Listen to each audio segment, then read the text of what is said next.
Every club. Every day. The Global Sports Podcast Network. Hello everybody, it's Will here from Daily Wolves, and today I'm joined by Nathan. Nathan, hello. Hello everyone. Happy Monday. I hope you're keeping well despite the weekend. I was going to say happy Monday, and I thought, no, just no. See, I think it's happy Monday because your Monday can't be as bad as Wolves' performance. So, kicking off the week on a positive mindset, the only way's up, really. Yeah, no, it really is. It really is. It doesn't look like we're, going to be changing direction anytime soon, though. It does look like we're just staying down. But True. We'll just get straight into it, shall we? What are your biggest takeaways from Saturday's defeat to Brentford? I'm speechless. To be honest, I think having rewatched the highlights after watching the game and trying to just sort of make sense of it all, 5 goals is just bonkers. Yeah, it feels like all of the little mistakes that we've been making over the past few weeks, kind of, instead of getting rid of all of them, they kind of brought all of them into one game and decided to just bring every little bit of thing that we've done wrong recently, just kind of culminated, and it felt like Brentford almost had like the answers to most of those little mistakes that we were making. So a disappointment as usual, really, I think. I think that's certainly one way of putting it. I mean, first of all, the first thing that annoyed me, not initially straight away, but I don't know if you saw Thomas Frank, the sort of team talk going around afterwards. Post-match. Yeah, done my head in that as severe head loss. Shut up. Scoring 5 goals is crazy. Oh, shut up, man. Well done. Yeah. Tap on the back, get the music on, shut up. See you later. Yeah. I think the first thing, obviously, the conceding so early on, so poorly as well, down Totti's side, just let him go completely. You just let him. He's just waltzed into the box, hasn't he? Yeah, it's ridiculous. I just don't get how you allow that. I think my biggest sort of takeaway, which I've been discussing with people, ever since the results Saturday, I've had loads of people message me, saying, what's going on? Because I think, obviously, people have been starting to catch on to our poor start for a couple of games now, but the fact that it's continuing is raising even more eyebrows, outside of Wolves. The one thing it has done to me, I mentioned in last week's recordings and previous weeks, to be honest, that I was sort of going off what I'd seen, opinions online and, just amongst Wolves fans in general. And I know a few were starting to turn on O'Neill. Understandably. I'm fully O'Neill out now. Really? Drastically. I don't understand. I mean, I think a lot of the players obviously had poor performances. Lamina, I thought was woeful, which is he was. I love him. I think I sort of had a lot of trust in him. But I'll skip on ahead a bit into the actual analysis of the game. But the substitution from O'Neill, I'm guessing you know which one I'm going to reference here. Hwang on for, and I felt a bit bad for Hwang in a weird sort of way. But him on for Andre, who, I mean, I don't think Gomez played well. I don't think Lamina played well. So to take off the player who I think has been our best player since he's come in, it just seemed just random. Just It was so weird because I remember seeing it and just bit of head loss at first, and then once I'd gathered my thoughts, I was like, he's come on and O'Neill's signalling when the sort of things panned across to O'Neill. He was signalling as sort of to say 2 as a holding, but surely if you're going for them 2 defensive holders, you'd want Andre to be one of them because he's the more defensive minded. Yeah, I don't know. yeah. I mean, I get your point as well. Like, as like he's been out probably one of our best, if not our best midfielder so far this season. But also, even from a tactical point of view, it didn't seem like. It just Yeah, again, didn't make there was sense. and there was no in that second half when you've had the madness just gone on in the first half. You'd think there'd be some sort of structured approach to what we're going to do. Mm, You'd think they'd yeah, go, right, okay, this is our plan of what we're trying to get out of it. And yet again, it looked like we had Hunter Scooby. Hunter Scooby. I yeah. remember there was kind of a moment to me that kind of sort of springs out to mind. And I don't know if you remember this bit, but there was a free kick that we got about maybe we were 60 minutes in, something like that. And it was about 10 yards into their half. And Eight Nori and it might have been Jao Gomez was the other one there. And they're just deciding what they're going to do with it. And they just didn't have a clue. Jao Gomez is going to Mm, take it. Then Eight Nori is going to take it. Then they're looking to the mm, bench. Then they're looking around. And then all of a sudden, then is Dawson going? Is he not? Are we going to load the box? Are we not? It's like that is basic. Is what is our approach? We're 15 minutes into a second half. Is our approach to throw it in the box? That's absolutely fine if it is, yeah, because that's how Brentford have yeah, got most of their goals. yeah. It's fine if they want to lump it in the box. Do that. It does work sometimes. We got a massive striker, got everything going on, but yeah, just Well, pick a method. yeah, yeah. I mean, that what you just said there reminds me and leads me perfectly onto this quote from O'Neill Here we go. after the game. Um, it just simply says, "No structure, complete loss of control. The worst performance from a team since I've been here." Now, the first bit is the key bit I think from this. The no structure. Yeah, That's your job. yeah, That's your job. You structure the team. You give the instructions tactically. On a personal level, man to man, you give the instructions. You work on tactics all week. You review Brentford and how they play, and so on and so forth. And you look at our team and what our strengths and weaknesses are, and you pick your best 11 and your best structure. To give those 11 players. the That is best what a chance. Yeah, manager does. Yeah, that is what you do. And just to complain about, well, don't complain, but I mean, I suppose it's good in a way that he's admitted it. But yeah, but it didn't another, sound like he was yeah, admitting it, did it? Like, I mean, yeah, when you listen to the yeah, press conference, it's almost like he's. Uh, it didn't sound like he was blaming the players as such, but he was very disappointed in how they performed based off of what the instructions he's given them, by the sounds of things, yeah, right? And you would be, yeah, because there are some elements of the game where you go, that's completely out of O'Neill's control, and the mm, players had obviously a very poor game to concede 5 goals. mm, But there's other bits where you just, yeah, it's that's also, as you said, his job, the structure and how we set yeah, out the substitutions, the decision to go zonal from corners when you're playing against a team that are fielding 4 centre halves who are all over 6'3". Surely you want to go man to man for that. I don't even know off the top of my head if we if have more than only, four players that are over 6'3". if only, we had got a specialist set piece coach. Oh yeah, don't even get me into that. Yeah. Yeah, But no, another quote from O'Neill whilst I'm on it. There's two. One of which was I can't remember what the context was. I mean, I know obviously it was post match, but it was something like this is the first sign that we might need to change things in terms of the yeah. formation. This is the first one. Oh This yeah. is the first. I've been saying it for weeks, and I'm just a blokes, going to the game, sitting in the stands, having a pie and a pint and watching. So if I can see it, like I just don't understand how that. I don't understand how he doesn't realize how that sounds or makes him Yeah, sound. But I think it's atrocious. And then he says here, I've got a lot. I've got a lot to look at to change. Things aren't working. I could have told you that 4 weeks ago, Gary.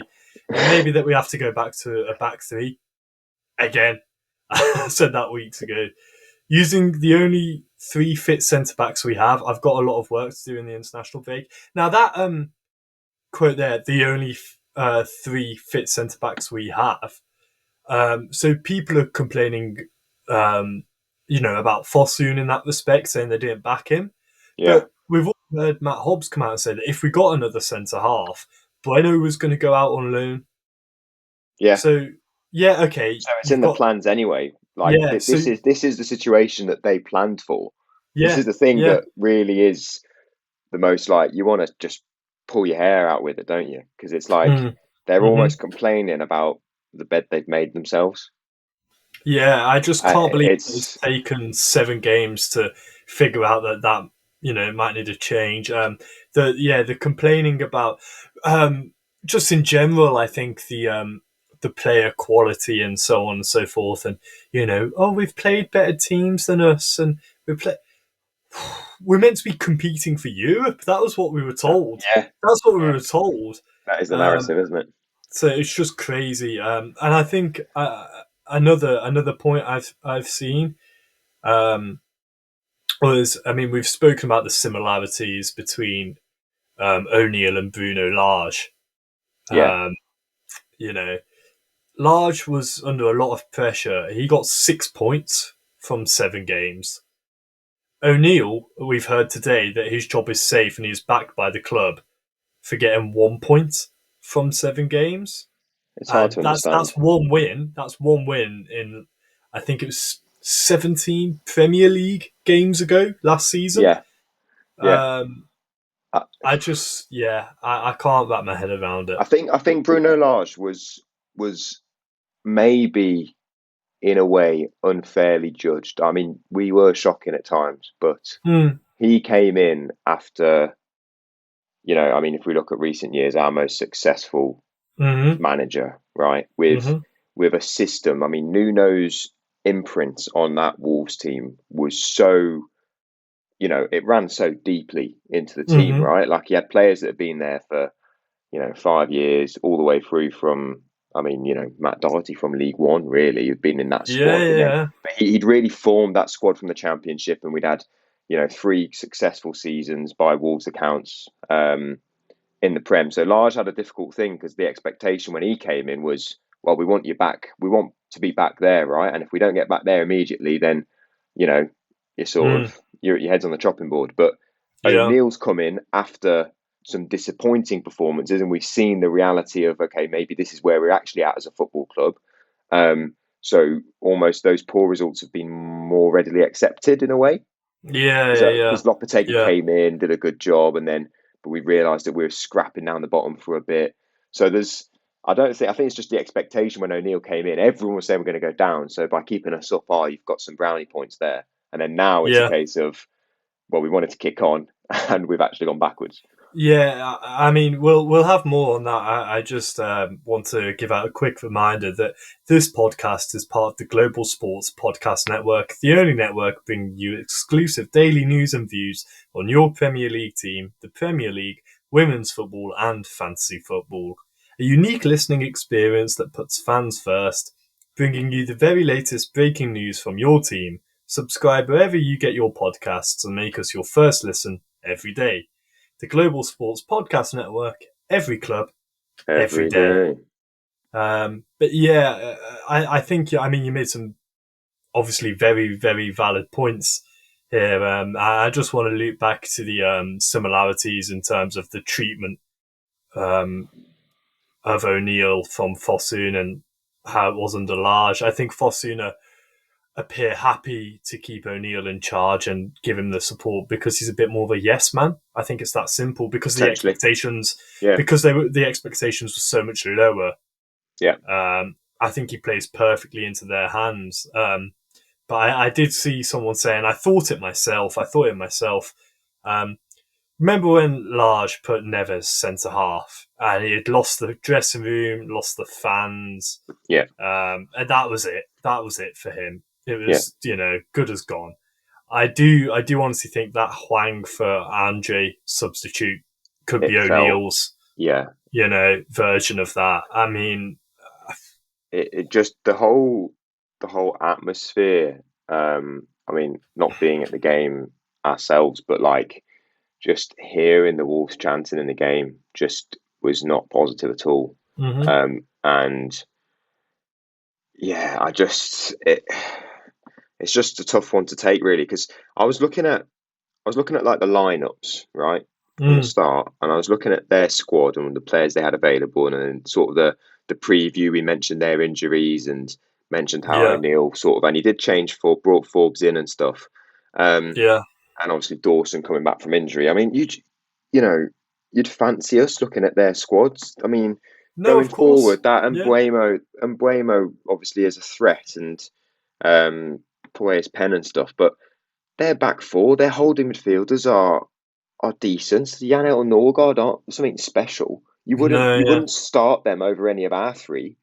No. I'd argue you probably. I don't know if you'd start. Well, you probably would start Pinnock over Totti after his performance at the weekend. But Oh, like, yeah. Collins got shipped out because he wasn't good enough to make Yeah. Yeah. that Yeah. team. Um, and our fullbacks, I think, are better than having centre halves at fullbacks that Brentford had. But as a unit, they were organised and they worked for everything. I mean, Brentford's.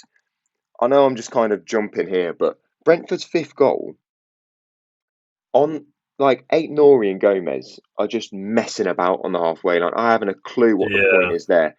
Eight Nori's control's poor, and then is he trying to play it off, and then Gomez half commits. I think there's a few moments in games where they just seemed clueless, and some of that must fall onto O'Neill with his instructions of what he's doing, but some of it's Yeah. got to fall on the players as well, because No, of my course, gosh, of like, course.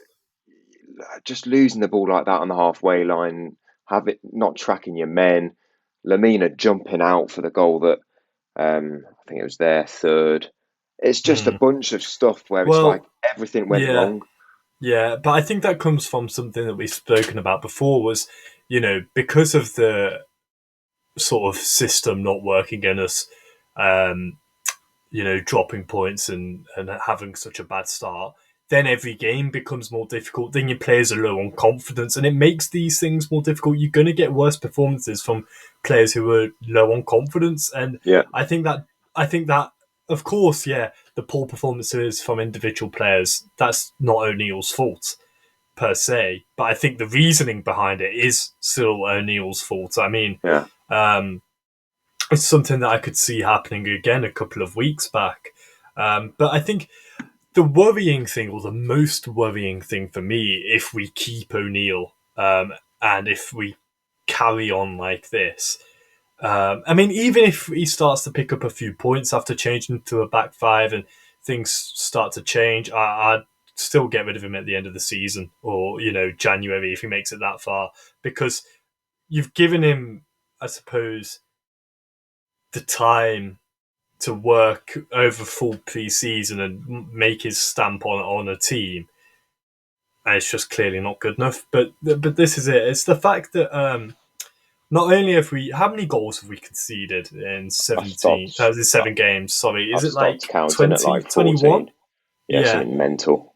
but what's the worst part about that is how the coaching seems non-existent. I see people campaigning for us to stay with the back four and to improve the levels of it.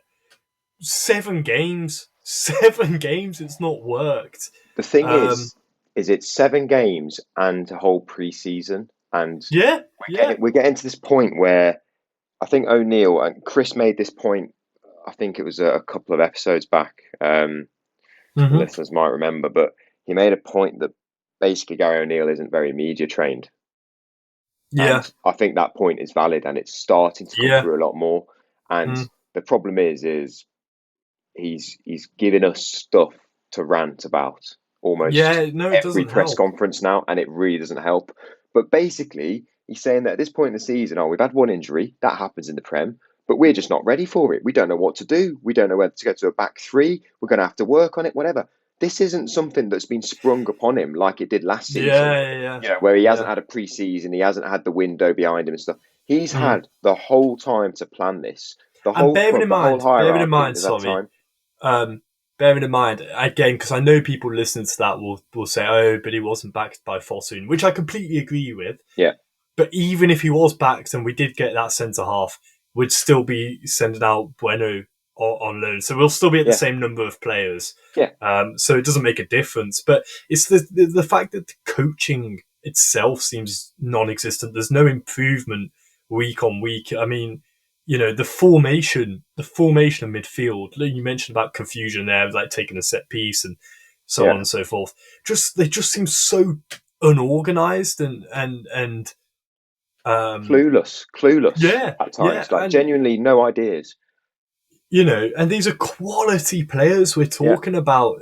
You don't need me to say it again that we've got quality throughout the team. So how much does it come down to them? How much does it come down to O'Neill? I've just fully turned on him now, to be honest. And as well, it's the sort of defeatist attitude that we hear from him during the press conference as well. I just can't be doing with it anymore. I think I really have.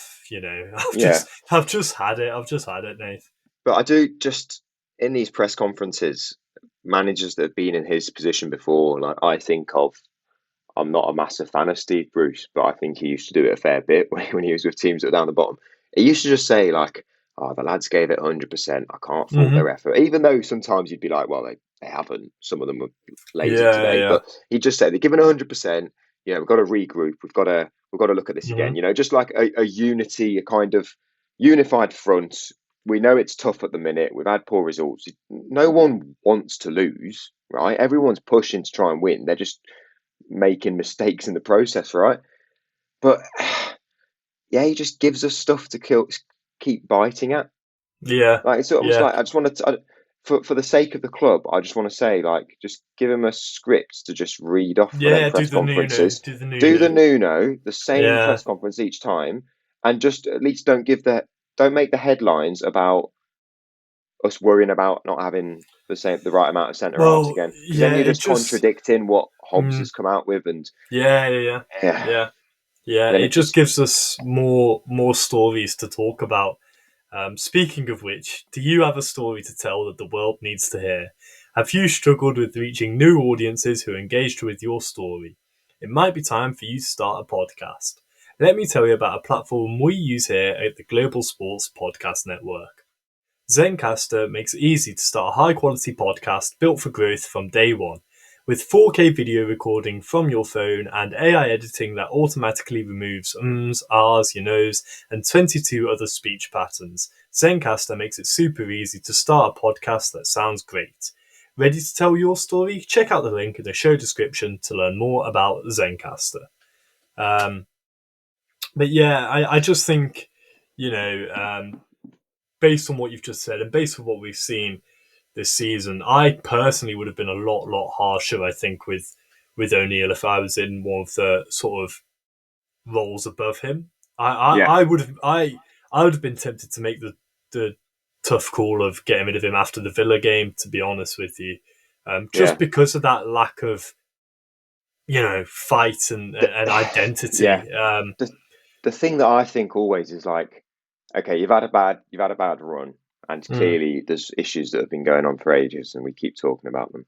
But it's like, what are you doing about it? You can't see at the minute, you can't even see what we're trying to do, let alone even doing it. We can't even get to that point yet. But we're not seeing what the purpose behind the substitutions are or behind the setup. No, it's like, what's the plan? To be fair, we scored 3 very good goals. Well, this is it. Right? You can't.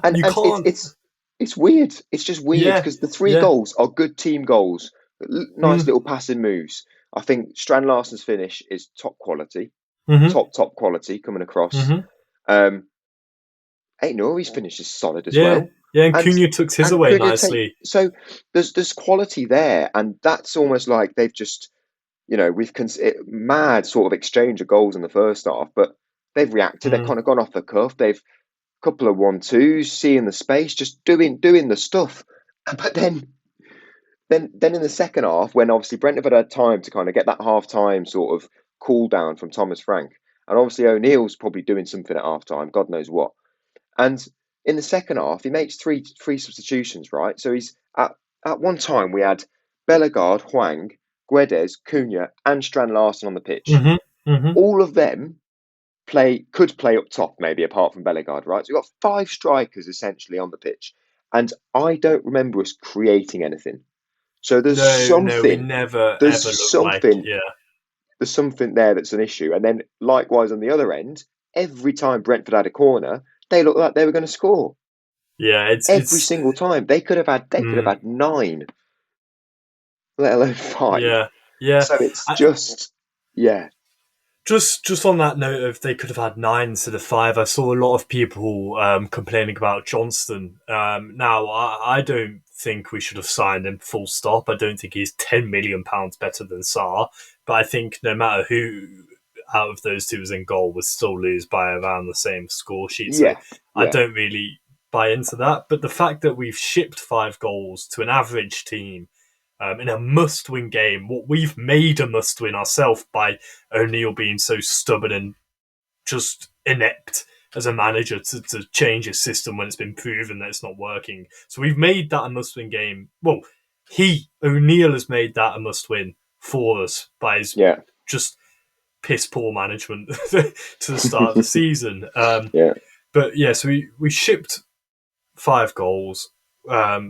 We evidently can't play a back four. We have no identity. In terms of a style of play or whatever, like we have done in the past. Yet we've got quality players, and so when you listen to all that and you look at it on paper, it's not the players that need to change. So we can blame Fosun all we want, which again is a very valid point about not backing O'Neill. I'm quite glad we didn't back him if this is how we play. Giving him a full pre-season, if this is the best he can come up with. And the thing that really, really grinds my gears, sort of more than anything, is, I mean, I know he's finally caved in now, but it's been the back four, the back five situation. I don't care if it meant that we drew 1-1 to Brentford, or we stayed solid against Newcastle. We need points on the board ultimately. Ultimately, to stay in the Prem, you need to be getting points, as many as you can, and you take. I don't care how they come. Exactly right.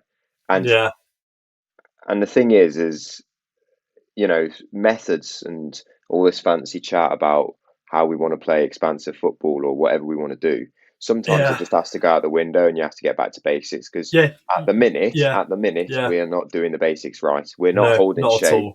We're individuals. Some of it is, like Lamina jumping out for their third goal. He doesn't need to go and press them. There's 3 players around the geezer, and Buemo, I think, has got a ball.